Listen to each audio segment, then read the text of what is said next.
주님의 이름으로 문안드립니다. 수요 기도회 오늘 우리가 함께 살펴볼 말씀은 다니엘 7장 1절부터 14절까지 말씀입니다. 오늘 귀한 말씀 속에 하나님께서 저희들에게 주시고자 하시는 귀한 은혜들을 깨닫는 귀한 시간 될 수 있기를 주님의 이름으로 부탁드립니다. 오늘도 PPT를 통하여서 함께 하나님의 말씀을 나누도록 하겠습니다. 다니엘 7장 1절부터 14절까지 말씀에는 네 가지 짐승의 환상과 인자 같은 이의 환상 그리고 하나님의 말씀이 기록되어져 있죠. 네 짐승의 환상은 네 나라를 상징하기도 하고 더 크게는 하나님을 반대하여 서는 세상을 상징하기도 합니다. 세상은 어떠한 특징이 있는가에 대하여 나니아 연대기의 작가인 C.S. 루이스는 다음과 같은 말을 하였습니다. 이 세상은 악마가 지배하는 곳이다 라고 말이죠. 그리고 이 악마가 이 세상을 지배함에 있어서 가장 중요한 도구는 탐욕이라고 설명을 하였습니다. 이 탐욕의 모습을 우리는 다니엘서의 바벨론의 역사와 그리고 그 다음에 바사의 역사들을 보면서 살펴보면서 그러한 모습들을 분명하게 깨닫게 되어지죠. 이러한 탐욕의 상징인 네 나라는 철저하게 하나님을 반하는 적그리스도와 같은 삶을 살아가게 되어집니다. 느부갓네살 왕은 그가 신상 환상을 보았죠. 이 사건을 통하여서 하나님이 누구신가라는 것을 다니엘을 통해 깨닫게 됩니다. 오늘 우리가 살펴보고 있는 다니엘 7장은 바로 이 느부갓네살이 보았던 이 환상의 모습과 동일하게 그 의미를 설명할 수 있습니다.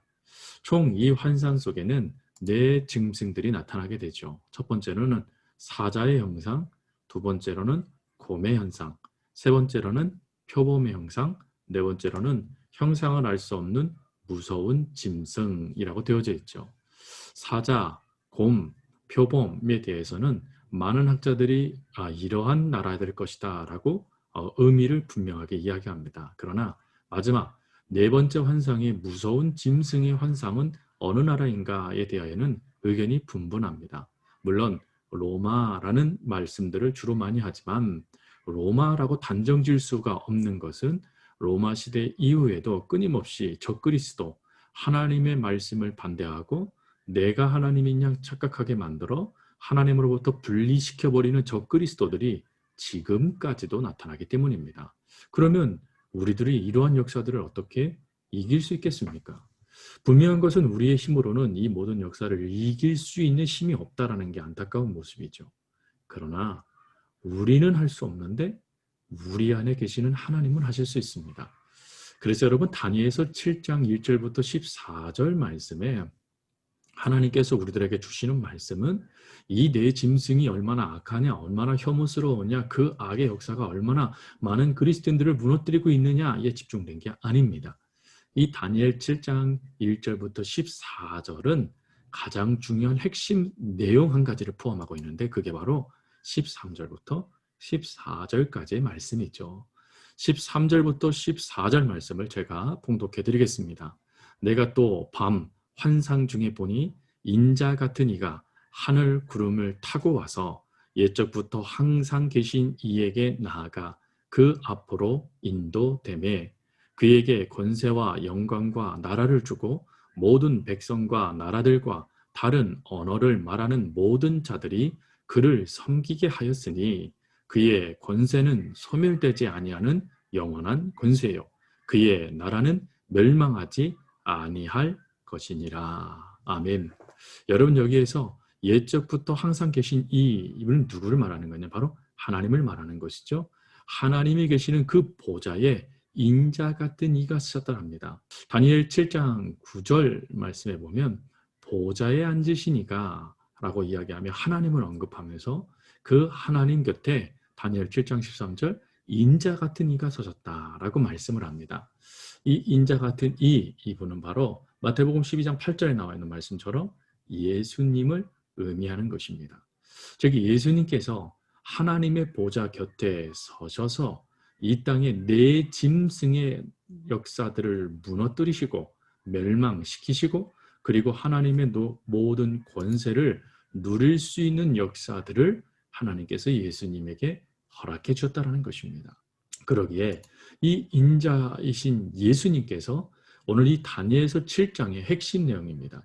즉 이런 악한 세력들을 예수님께서 완전히 물리치시고 그리고 하나님의 나라, 하나님의 역사를 이루어 가신다라는 것이죠. 이 이루어 가심의 중요한 것은 먼저 우리가 살펴볼 것은 그때일 것 같습니다. 도대체 언제 이런 역사가 일어납니까? 라고 말이죠. 1차적으로는 예수님께서 이 땅에 십자가의 사건을 지시고 오심을 통하여서 1차적인 역사가 이루어집니다. 그리고 두 번째 2차적인 역사는 예수님께서 완전히 다시 재림하시게 되어질 때 이러한 사단의 모든 역사들이 멸망당하게 되고 하나님의 나라가 다시 도래하게 되어지죠. 여기서 중요하게 말해주신 것은 바로 때에 대한 것입니다. 즉 예수님께서 이 땅에 오실 그 때가 있다라는 것이죠. 그 때가 임하기 전에는 어떤 일이 발생됐느냐? 짐승의 때가 된다는 것입니다. 짐승의 때가 되어지면 아이고야 우리 죽게 되었는데 이거 어떻게 하면 좋겠습니까? 이거 어떻게 감당합니까? 라고 생각할 것입니다.